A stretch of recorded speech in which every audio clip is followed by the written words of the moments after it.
ನಿನ್ನೆ ಸಂಪುಟ ಸಭೆಯಲ್ಲೂ ಕೂಡ ದಾವಣಗೆರೆಯ ವಿಚಾರದಲ್ಲಿ ಕಾಂಗ್ರೆಸ್ ತೆಗೆದುಕೊಂಡಿರುವಂಥ ನಿರ್ಧಾರಗಳ ಬಗ್ಗೆ ಚರ್ಚೆಯಾಗಿದೆ. ಮುಸ್ಲಿಂ ನಾಯಕರ ವಿರುದ್ಧ ಕಠಿಣ ಕ್ರಮ ತೆಗೆದುಕೊಂಡ ವಿಚಾರ ಸಂಪುಟದಲ್ಲಿ ಚರ್ಚೆಗೆ ಬಂದಿದೆ. ವಾದ ಪ್ರತಿವಾದವೂ ಕೂಡ ನಡೆದಿದೆಯಲ್ಲ. ನಾವು ಮುಸ್ಲಿಂ ಸಮುದಾಯದ ಒಲವು ಕಳಕೊಳ್ತಿದ್ದೀವಿ ಅಂತ ಪ್ರಿಯಾಂಕ್ ಖರ್ಗೆ ಕ್ಯಾಬಿನೆಟ್ ಅಲ್ಲಿ ಮಾತನಾಡಿದ್ದಾರೆ. ಚುನಾವಣೆಯ ಪ್ರಚಾರದ ವೇಳೆ ಸಮುದಾಯದ ಮ್ಯಾಪಿಂಗು ಕೂಡ ನಾವು ಸರಿಯಾಗಿ ಮಾಡಲಿಲ್ಲ. ಮುಸ್ಲಿಂ ನಾಯಕರನ್ನ ಸರಿಯಾದ ರೀತಿಯಲ್ಲಿ ಮನೆ ಮನೆಗೆ ತಲುಪಿಸಿಲ್ಲ. ನಾವು ಎಲೆಕ್ಷನ್ ಆದ ನಂತರ ತೆಗೆದುಕೊಂಡಂತ ಕ್ರಮ ಇದೆಯಲ್ಲ, ಇದರಿಂದಾಗಿ ಆ ಸಮುದಾಯದ ಸಿಟ್ಟನ್ನ ನಾವು ಎದುರಿಸುವಂತಾಗಿದೆ ಅಂತ ಪ್ರಿಯಾಂಕ್ ಖರ್ಗೆ ಪ್ರಸ್ತಾಪ ಮಾಡಿದರು. ಇವೇಳಿ ಏನ್ ತಪ್ಪಾಗಿದೆ ಅಂತ ಈ ರೀತಿ ಮಾತನಾಡ್ತಾ ಇದ್ದೀರಿ? ಪಕ್ಷಕ್ಕಿಂತ ಯಾರೂ ದೊಡ್ಡವರಲ್ಲ ಅಂತ ಲಿಂಗಾಯತ ಸಚಿವರು ಅದಕ್ಕೆ ಆಕ್ಷೇಪ ವ್ಯಕ್ತಪಡಿಸಿದರು. ಯಾರು ತಪ್ಪು ಮಾಡಿದ್ದಾರೋ ಅವರ ವಿರುದ್ಧ ಕ್ರಮ ಆಗಿದೆ.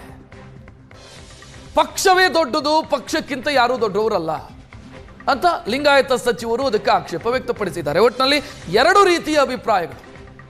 ಕ್ರಮ ತೆಗೆದುಕೊಂಡಿದ್ದು ಸರಿ ಅಂತ ಒಂದು ಕಡೆ, ಇಲ್ಲ ಕ್ರಮ ತೆಗೆದುಕೊಳ್ಳಬಾರದಿತ್ತು, ನಾವು ಮುಸ್ಲಿಂ ಮತದಾರರ ಸಿಟ್ಟಿಗೆ ಗುರಿಯಾಗ್ತಾ ಇದ್ದೀವಿ ಅನ್ನುವಂಥ ಅಭಿಪ್ರಾಯವನ್ನು ಪ್ರಿಯಾಂಕ್ ಖರ್ಗೆ ಅವರು ವ್ಯಕ್ತಪಡಿಸಿದರು. ಲಿಂಗಾಯತ ಸಚಿವರು ಹೇಳ್ತಾ ಇರೋದು ಏನು ತಪ್ಪಾಗಿದೆ, ಪಕ್ಷ ತೆಗೆದುಕೊಂಡಂತ ನಿರ್ಧಾರ ಸರಿ ಇದೆ, ಪಕ್ಷಕ್ಕಿಂತ ಯಾರೂ ದೊಡ್ಡವರಲ್ಲ, ಪಕ್ಷದ ವಿರುದ್ಧ ಹೋದವರ ವಿರುದ್ಧ ಕ್ರಮ ಆಗಿದೆ ಅಂತ. ಇನ್ನು ಲಿಂಗಾಯತ ಸಚಿವರ ಮಾತಿಗೆ ಸತೀಶ್ ಜಾರಕಿಹೊಳಿ ಆಕ್ಷೇಪ ವ್ಯಕ್ತಪಡಿಸಿದ್ರಂತೆ. ಅಬ್ದುಲ್ ಜಬ್ಬಾರ್ ಮೇಲೆ ಕ್ರಮ ಕೈಗೊಂಡಿದ್ದು ಬಹಳ ಬೇಗ ಆಯಿತು, ಶೀಘ್ರವಾಗಿ ಕ್ರಮ ಕೈಗೊಂಡಿದ್ದು ತಪ್ಪು,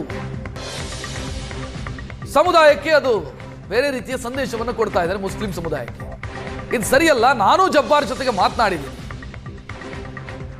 ಸವಾಲಿನ ರೀತಿಯಲ್ಲಿ ಈ ಬೆಳವಣಿಗೆ ಪಕ್ಷದ ವಿರುದ್ಧ ತಿರುಗ್ತಾ ಇದೆ. ಸತೀಶ್ ಜಾರಕಿಹೊಳಿ ಕೂಡ ಅಸಮಾಧಾನ ವ್ಯಕ್ತಪಡಿಸಿದರು.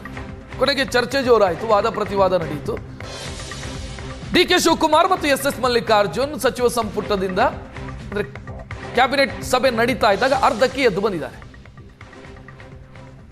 ಸಭೆಯಲ್ಲಿ ಈ ವಿಚಾರ ಚರ್ಚೆಯಾಗಿದೆ. ಒಳ ಮೀಸಲಾತಿಯ ವಿಚಾರವೂ ಕೂಡ ಚರ್ಚೆಯಾದಂಥ ಸಂದರ್ಭದಲ್ಲೂ ಕೂಡ ಎರಡೆರಡು ರೀತಿಯ ಅಭಿಪ್ರಾಯಗಳು ಬಂದಿದೆ ಅನ್ನುವಂಥ ಮಾಹಿತಿ. ಹೆಚ್ಚಿನ ಡೀಟೇಲ್ ನೀಡೋದಕ್ಕೆ ನಮ್ಮ ಪೊಲಿಟಿಕಲ್ ಬ್ಯೂರೋ ಮುಖ್ಯಸ್ಥರು ಆನಂದ್ ವೈದ್ಯನ ಮನೆ ಫೋನ್ ಸಂಪರ್ಕದಲ್ಲಿ. ಆನಂದ್, ಈಗ ಕ್ಯಾಬಿನೆಟ್ ಅಲ್ಲಿ ಚರ್ಚೆಯಾದಂಥ ಸಂದರ್ಭದಲ್ಲಿ ಮುಖ್ಯಮಂತ್ರಿಗಳ ನಿಲುವು ಏನಾಗಿತ್ತು ಇದರಲ್ಲಿ? ಎಸ್, ರಾಜ್ಯದಲ್ಲಿ ನಡೆದಿರ್ತಕ್ಕಂಥ ಉಪಚುನಾವಣೆ ಇದೆ, ಅದರ ಬೆನ್ನಲ್ಲೇ ಆಗಿರ್ತಕ್ಕಂಥ ಒಟ್ಟಾರೆ ವಿದ್ಯಮಾನಗಳು ಕೇವಲ ಹೊರಗಡೆ ಅಷ್ಟೇ ಚರ್ಚೆ ಆಗಿಲ್ಲ.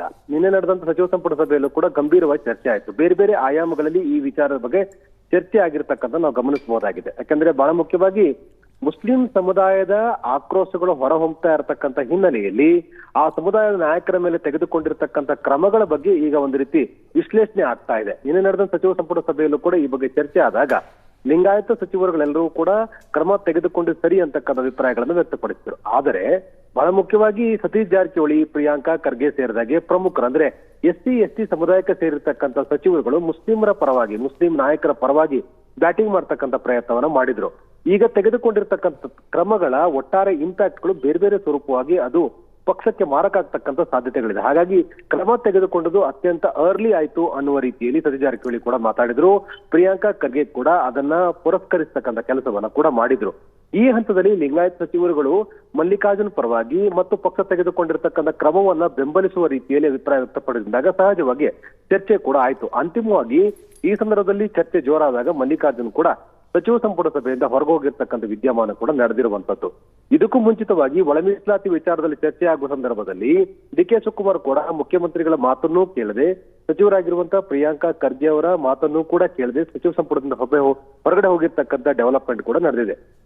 ಒಟ್ಟಾರೆ ಸಚಿವ ಸಂಪುಟ ಸಭೆಯಲ್ಲಿ ಇತ್ತೀಚಿನ ಬೆಳವಣಿಗೆ ಬಗ್ಗೆ ಸುದೀರ್ಘವಾಗಿರೋ ಚರ್ಚೆ ಆಗಿದೆ. ಒಂದು ಕಡೆ ಮುಸ್ಲಿಂ ಜಬ್ಬಾರ್ ಸೇರಿದಾಗೆ ಪ್ರಮುಖ ಮುಸ್ಲಿಂ ನಾಯಕರ ಮೇಲೆ ತೆಗೆದುಕೊಂಡಿರ್ತಕ್ಕ ಕ್ರಮಗಳ ಬಗ್ಗೆ ಮುಸ್ಲಿಂ ಸಮುದಾಯ ಆಕ್ರೋಶವನ್ನ ಹೊರಹಾಕ್ತಿರ್ತಕ್ಕಂಥ ವಿಚಾರದ ಬಗ್ಗೆ ಸಚಿವ ಸಂಪುಟ ಸಭೆಯಲ್ಲಿ ಒಂದು ರೀತಿ ಮಾತಿನ ಚಕಮಕಿ ಕೂಡ ನಡೆದಿದೆ. ಅಂತಿಮವಾಗಿ ಸರ್ಕಾರದ ಪರವಾಗಿ ಮುಖ್ಯವಾಗಿ ಸಚಿವರಾಗಿರುವಂತಹ ಪ್ರಿಯಾಂಕ್ ಖರ್ಗೆ ಮತ್ತು ಸತೀಶ್ ಜಾರಕಿಹೊಳಿ ಅವರು ಆತುರದ ಕ್ರಮಗಳ ತೆಗೆದುಕೊಳ್ಳಬಾರದಾಗಿತ್ತು ಅನ್ನುವ ರೀತಿಯ ಅಭಿಪ್ರಾಯ ವ್ಯಕ್ತಪಡಿಸಿದ್ರೆ, ಅದನ್ನ ಪಕ್ಷ ತೆಗೆದುಕೊಂಡಿರ್ತಕ್ಕಂಥ ಕ್ರಮವನ್ನು ಬೆಂಬಲಿಸುವಂತ ಪ್ರಯತ್ನವನ್ನ ಲಿಂಗಾಯತ ಸಚಿವರುಗಳು ಮಾಡಿರ್ತಕ್ಕಂಥದ್ದು ಬಹಳ ಸ್ಪಷ್ಟವಾಗಿ ಈ ಪಕ್ಷ ಇತ್ತೀಚೆಗೆ ತೆಗೆದುಕೊಂಡಿರ್ತಕ್ಕಂಥ ಕಠಿಣ ಕ್ರಮಗಳ ಬಗ್ಗೆ ಎರಡು ರೀತಿಯ ಅಭಿಪ್ರಾಯಗಳು ಇರತಕ್ಕಂಥದ್ದು ಸಚಿವ ಸಂಪುಟ ಸಭೆಯಲ್ಲಿ ಬಹಳ ಸ್ಪಷ್ಟವಾಗಿ ಕಂಡು ಬಂತು. ಆದರೆ ಮುಖ್ಯಮಂತ್ರಿ ಸಿದ್ದರಾಮಯ್ಯರು ಈ ಎಲ್ಲ ಡೆವಲಪ್ಮೆಂಟ್ ಅಲ್ಲೂ ಕೂಡ ಒಂದ್ ರೀತಿ ಅಂತರವನ್ನ ಕಾಪಾಡ್ಕೊಳ್ತಾ ಇದ್ದಾರೆ.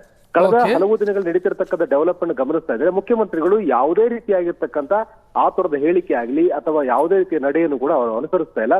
ಅವರ ಒಟ್ಟಾರೆ ಕ್ರಮ ಏನಿದೆ, ಅವ್ರ ಲೆಕ್ಕಾಚಾರ ಏನಿದೆ ಅಂತಕ್ಕಂಥದ್ದು ಇನ್ನಷ್ಟೇ ಬಹಿರಂಗ ಆಗ್ಬೇಕಾಗಿದೆ. ಥ್ಯಾಂಕ್ ಯು ಆನಂದ್ ಮಾಹಿತಿಗೆ.